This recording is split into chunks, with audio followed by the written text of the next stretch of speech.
அஸ்ஸலாமு அலைக்கும் வரஹ்மத்துல்லாஹி வரகாத்துஹு.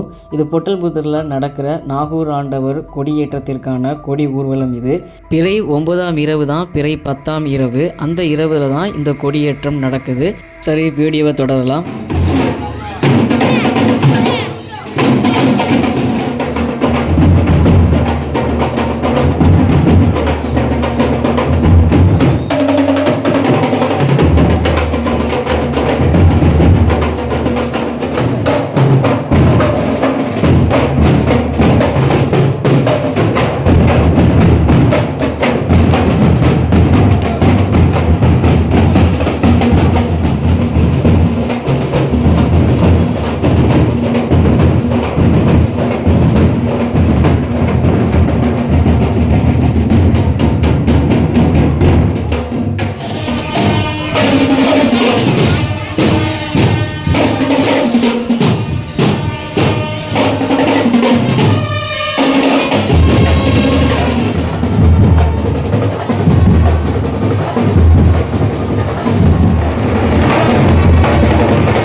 இப்படி பொட்டல்புத்தூரில் இருக்கக்கூடிய தெருக்களில் இந்த கொடி ஊர்வலமாக ஒவ்வொரு தெருவிலையும் கொண்டு செல்லப்படும். ஒவ்வொரு தெருவிலையும் ஒரு குறிப்பிட்ட இடத்துல நிறுத்தி அந்த இடத்துல இந்த ட்ரம்ஸை அடிப்பாங்க. அடித்து அதுக்கப்புறம் இந்த கொடி ஊர்வலமாக ஒவ்வொரு தெருவிலையும் கொண்டு செல்லப்பட்டு அதுக்கப்புறம் கடைசியாக நாகூர் ஆண்டவருடைய தைக்காவில் இந்த கொடியேற்றம் நடக்கும். பொட்டல்புத்தூரில் வடக்கு புதுமனை தெருவில் தான் நாகூர் ஆண்டவர் தைக்கானுங்கிறது இருக்குது.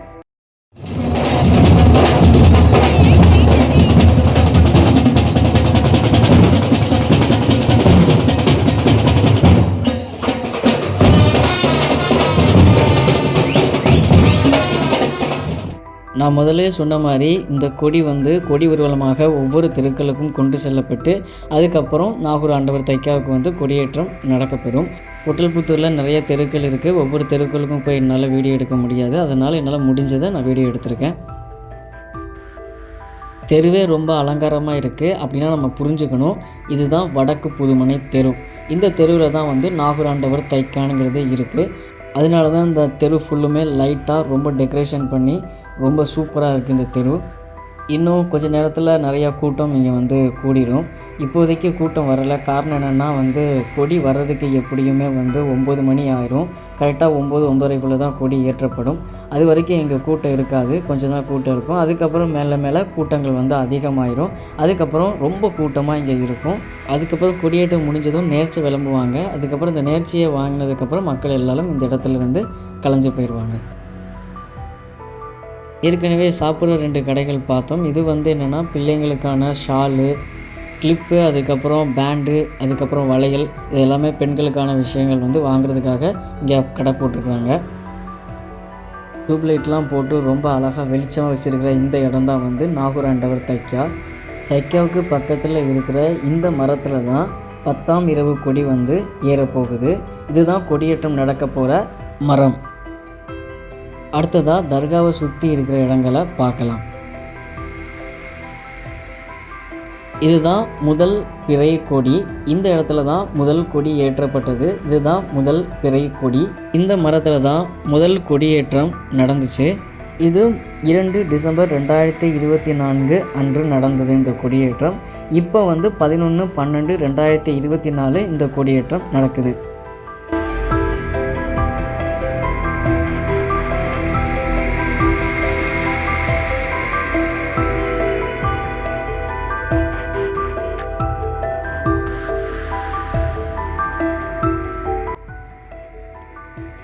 நல்ல அழகான முறையில் எல்லா இடங்களையும் சூப்பராக டெக்கரேட் பண்ணியிருக்கிறாங்க.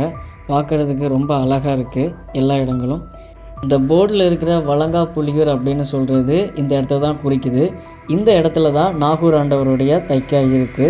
அதனால் பொட்டல் பூஜைக்கு வந்தீங்கன்னா மறக்காமல் இந்த இடத்துக்கு வந்து நீங்கள் நாகூர் தைக்காவை பார்த்துக்கலாம், ஜியாரத்து செஞ்சுக்கலாம். இப்போது கூட்டம் அதிகமாக வர ஆரம்பிச்சிருச்சு. இப்போ கூட்டம் கொஞ்சம் இருக்குது. இதுக்கப்புறம் இன்னும் கூட்டம் வந்து அதிகமாகிடும். இப்போ கொடி வர்றதுக்கான நேரம் ஆயிடுச்சு. அதனால் நம்ம கொடி ஏற்றத்தை பார்க்கலாம்.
اللهم صل على سيدنا محمد في الأبدان اللهم صل على تربة محمد في التراب وصل على النبي وعلى آله وصحبه وسلم عليه جزا الله أن محمد صلى الله عليه وسلم ما هو عذاب الآخرة الشهداء والصالحين اللهم إنا نسألك علما نافعا وعملا متقبلا ورزقا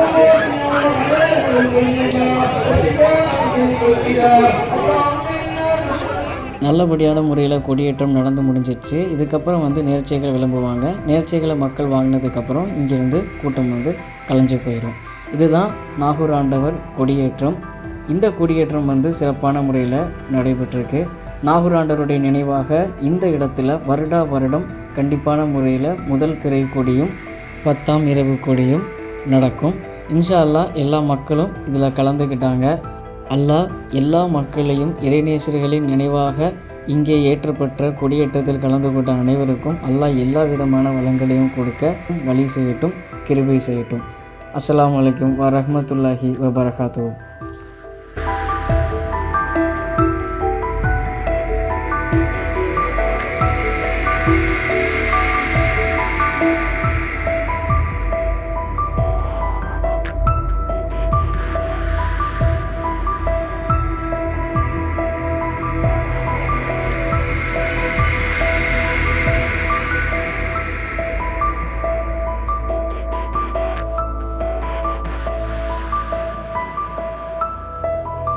நாகூர் ஆண்டவர் தைக்காக்குள்ள நாகூர் ஆண்டவரின் நினைவாக இந்த விளக்குகள் வந்து காலங்காலம் எரியப்பட்டு வருகின்றன.